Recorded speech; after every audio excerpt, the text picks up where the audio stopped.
Hi everyone, আজকে হচ্ছে দশমীর ব্লগটা সকালবেলা রাস্তা থেকে শুরু করলাম। আমরা বেরিয়েছিলাম প্রিন্ট আউট করতে। প্রিন্ট আউটের দোকান বন্ধ। যে রাস্তায় ঢুকছি সেই রাস্তাতে এত ভিড়, এখন ভেতরের রাস্তাতেই যাচ্ছি। আজকের আমাদের মেন এজেন্ডা কিন্তু এইটা, দশমীতে বিরিয়ানি হচ্ছে। এখানে বিরিয়ানি প্রিপারেশন চলছে। বিরিয়ানির সাথে আমাদের চলে এসছে স্যালাড, আর এখানে সব প্রিপারেশন চলছে। এগুলো কি আছে এর মধ্যে? এগুলো ফাঁকা, এগুলোতে খাওয়া হবে। এইখানে বাড়াবাড়ি চলছে। Ready ready. আজকে সত্যি কথা বলতে একদম ব্লগ করা হচ্ছে না। কি যে একটা খাপছাড়া ব্লগ হচ্ছে জানি না। আসলে একটু ব্যস্ত হয়েছিলাম এটা ওটা সেটা নিয়ে। মাঝে আমার মেজো পিসি এসেছিল, সেটাও ব্লগ করা হয়নি। এখন 4টে বাজে, আমরা বেরোচ্ছি, একটু টুকটাক ঠাকুর দেখতে যাচ্ছি। আর আজকে আমি টি শার্ট পরেছিলাম জীবনটা বাঁশের বাগান, এটা অনেক পুরনো আমার, কিন্তু আজকে আমরা দুজনেই ইয়েলো ম্যাচিং করেছি। সত্যি কথা বলতে দশমীর দিন এত রাস্তা ফাঁকা পাবো ভাবিনি। দশমীতে তো শোভাযাত্রা হওয়ার কথা, কিন্তু এবারে আমাদের শোভাযাত্রাটা পিছিয়ে পরের দিন হচ্ছে। প্রথমেই আমরা চলে এসেছি হালদারপাড়া ষষ্ঠীতলা। এবারে ওতে প্রচুর ঝুলিতে প্রাইজ এসছে আমি শুনেছি, কিন্তু আমার দেখা হয়ে ওঠেনি। তো এটা কি করে মিস করি। ফার্স্টেই আমরা চলে এসেছিলাম সেই জন্য এই প্যান্ডেলটিতে। এবং মণ্ডপের যেটা থিম, আমার মনে হয় যে ন্যায় বিচারের কথা বলা হয়েছে সেই রকম। আদালতে যেরকম ন্যায় বিচার হয়, এখানেও কিছুটা জিনিস প্রকাশ করা হয়েছে সেইভাবেই। প্রচুর ছোট ছোট টুকরো জিনিস দিয়ে এই প্যান্ডেলটি বানানো হয়েছে। এবং যেহেতু এই প্যান্ডেলটি এবারে অনেক পুরস্কার পেয়েছে, দেখার ইচ্ছেটা তো ছিলই। ভেতরে ঢুকে দেখলাম সত্যি প্যান্ডেলটা অসাধারণ। হয়তো রাতের বেলায় এসে হয়তো আরও বেশি আলোকসজ্জাতে বেশি ব্রাইট লাগতো। দিনের বেলাও মন্দ লাগেনি, কিন্তু থিম ওয়াইজ দেখতে গেলে খুব উচ্চ চিন্তাভাবনার কিন্তু প্যান্ডেল একটা। সত্যি কথা বলতে দারুণ লাগলো। প্রথম প্যান্ডেল হালদারপাড়া ষষ্ঠীতলা দিয়ে শুরু করলাম। আমরা না কপিরাইটের চক্করে কোনো ব্লগ করতে পারছি না, এত গানের আওয়াজ আসছে সেই কারণে। যাই হোক, আমরা এখন ঢুকছি, আর এটা নেক্সট প্যান্ডেল। হালদারপাড়া ষষ্ঠীতলার পরেই একদম পাশের পাড়া হচ্ছে আদি হালদারপাড়া। অনেক বছর পরেই প্যান্ডেলটাতে গেলাম। এর আগে যখনই এসছি, বাবার সাথে এসছি, এই জায়গাটা আমার মনে আছে, একটা পুকুর এবং খুব কম স্পেস। সেখানে যে এরকম কাশিধাম, যে গঙ্গা আরতি, প্রত্যেকটা জিনিসকে সুন্দরভাবে তুলে ধরা হয়েছে এত ছোট স্পেসের মধ্যে, সেটা কিন্তু দারুণ। রাত্রিবেলায় শুনলাম এখানে আরতিও হচ্ছে লাইভ।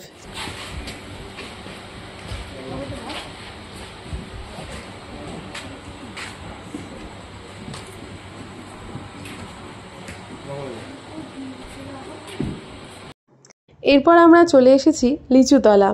এই প্যান্ডেলটা কলকাতায় হয়েছিল, কিন্তু সেখানে আমার দেখার সৌভাগ্য হয়নি। প্যান্ডেলটায় ঢোকার পর আমি রীতিমতন অবাক হয়ে গেছি এই ফিগারগুলোকে দেখে।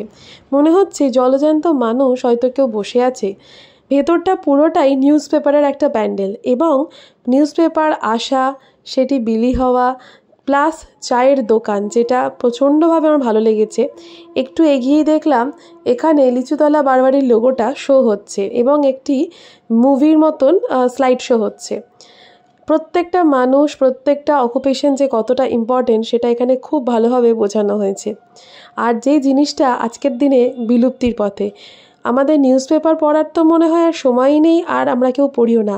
একটি চায়ের দোকান, এবং উল্লেখযোগ্যভাবে সেই চায়ের দোকানে বসেই খবরের কাগজ পড়া, এই ব্যাপারটা যে কোথায় হারিয়ে যাচ্ছে ভাবাই যায় না।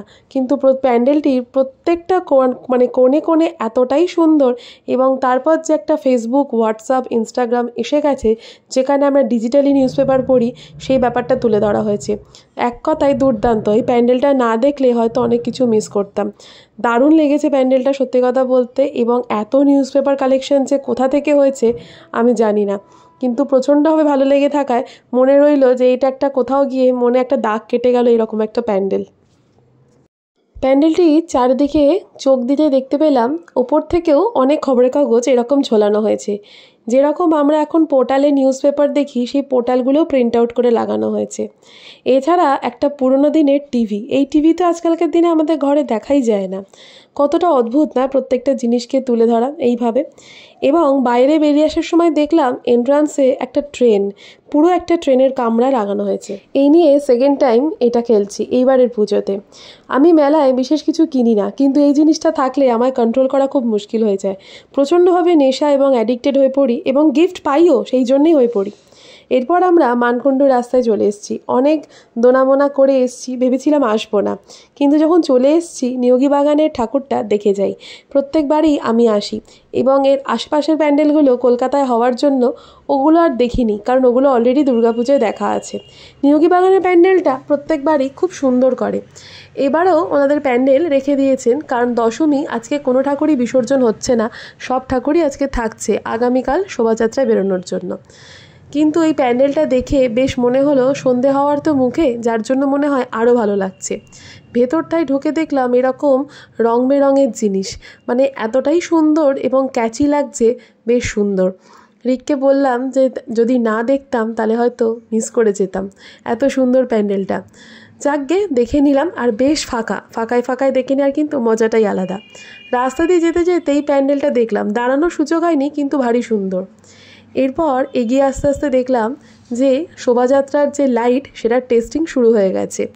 দেখে মনে হলো দুর্দান্ত হয়েছে। নেক্সট প্যান্ডেল চলে এসেছি আমরা রথের সড়ক সম্বলা শিবতলা। প্রত্যেক বছর একটা দারুণ পুজো করে এরা, এবং এই বছরও তার ব্যতিক্রম কিন্তু হয়নি। এতটাই সুন্দর প্যান্ডেলটা দেখতে হয়েছে, ঢোকার সময় মনটা যেন জুড়িয়ে গেল। সোশ্যাল মিডিয়ায় থাকার দরুন প্রচুর ভিডিওস আর ফটোস দেখে নিয়েছি এই প্যান্ডেলটাকে কেন্দ্র করে। আসল টুইস্ট তো এর ঢোকার ভেতরে। ঢুকেই সামনে আমি চমকে গেছি একটা জিনিস দেখে। সেটা হচ্ছে একজন বয়স্ক ভদ্রমহিলা, দেখে মনে হচ্ছে পুরো একটা জীবন্ত মানুষ খাটে বসে আছে। মানে এটা যে একটা ফিগার এবং আর্টিফিশিয়াল, কেউ বললেও বিশ্বাস করবে না। এইখানে খানিকক্ষণ দাঁড়ানোর পর আমার চোখ গেছে প্যান্ডেলের বাঁ দিকে। প্রচুর প্রাইজ পেয়েছে এবারে, তার সাথে সম্পর্ক মানুষের সাথে কীরকম সেটাই হচ্ছে এখানকার থিম। কর্তা এবং গিন্নি দুজনে সম্পর্কের বিনি সুতোয় বসে বেশ দিলটাকে জোড়া লাগাচ্ছে। হৃদয় ভেঙে গেলে হৃদয়ে জোড়া লাগাতে হয়। এবং এই প্রত্যেকটা প্যান্ডেলের কোনায় কোনায় এত সুন্দর ফিগার, এবং এই যে স্কিন টোনটা অরিজিনাল মানুষের মতন লাগছে। দেখে মনে হচ্ছে কেউ হয়তো বসে আছে, একটু ডাকলেই হয়তো সাড়া দেবে। এখানে একজন ঠাকুমাকে দেখানো হয়েছে, মানে আমি জানি না এতটাই সুন্দর লেগেছে। আমি প্রত্যেকটা মুহূর্ত আমি হাঁ করে দেখছিলাম ভিডিও করব কি। যাকে এইখানে প্রত্যেকটা ফিগারকে দেখার পর যখন এবার বেরোনোর সময় দেখলাম যে অপূর্ব সুন্দর আরেকটি জিনিস মাতৃপ্রতিমার পাশেই রয়েছে। সেটা হচ্ছে আমাদের এই ঠাকুরের মাতৃপ্রতিমার ঠিক পাশে একটা ভাই এবং একটা বোনের যে সম্পর্ক সেটাকে তুলে ধরা হয়েছে, এবং সেখানে রাখি বন্ধন যে উৎসব সেটা পালন করা হচ্ছে। মানে সত্যি কথা বলতে কতটা লেভেলে চিন্তাভাবনা আছে এই প্যান্ডেলটার পেছনে, আমি তাই ভাবছিলাম। যাকগে আমাদের ঠাকুর দেখা শেষ, এবার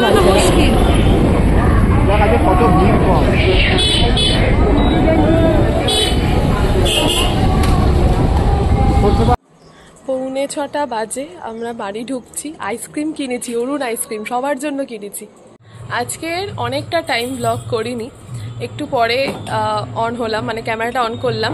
আজকে এই ড্রেসটা পরেছি, এটা একটা সালোয়ার পিস, মানে একদম রেডিমেড ছিল। এটা আমার দিদি আমায় গিফট করেছিল, আর সেইটা আজকে জাস্ট ভাঙলাম। নতুন 1 বছর আগে পেয়েছিলাম, 1 বছর পর সেটা উদ্বোধন হয়েছে।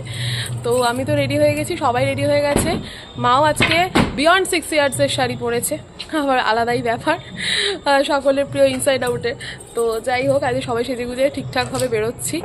এখন মোটামুটি অনেক বেলা হয়ে গেছে, 9টা বাজতে 5 বাজে। এক মুহূর্তের জন্য ভাবিনি যে টোটো পাবো এরকম একটা পুজোর মরশুমে, কিন্তু টোটো আমরা পেয়ে গেছি। রাস্তাটা অনেকটা ছিল, আর সেই জন্যই টোটো করে নেওয়া।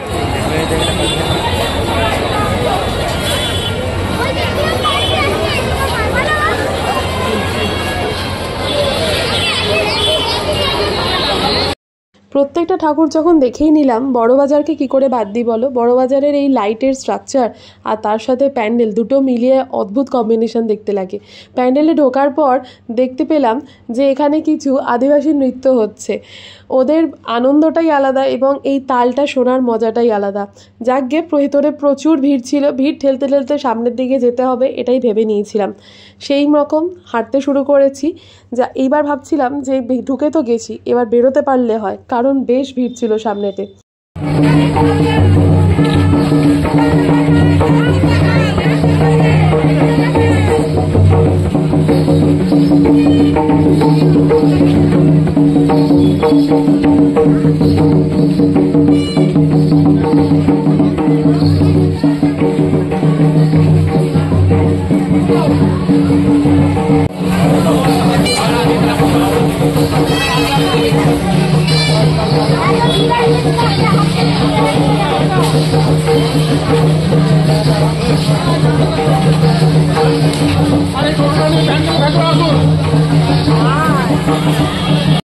কেউ আর বাকি নেই। আমি আর রিকো কিন্তু অলরেডি এক দান করে খেলে ফেলেছি। লাস্ট নম্বর দানটা আমার শাশুড়ি মার জন্য রেখে দিয়েছিলাম।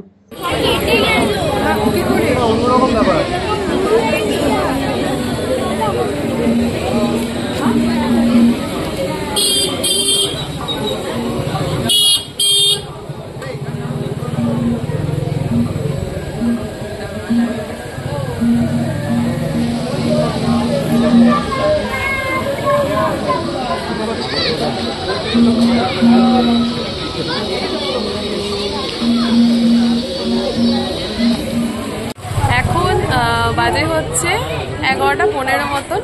আমরা এখানে এসে বসে আছি পাড়ার প্যান্ডেলের সামনে। আজকে একটু মানে অফ, পুজোর লাস্ট, তো সেই সব কারণে তো আমি রিক এখানে সবাই বসেছি।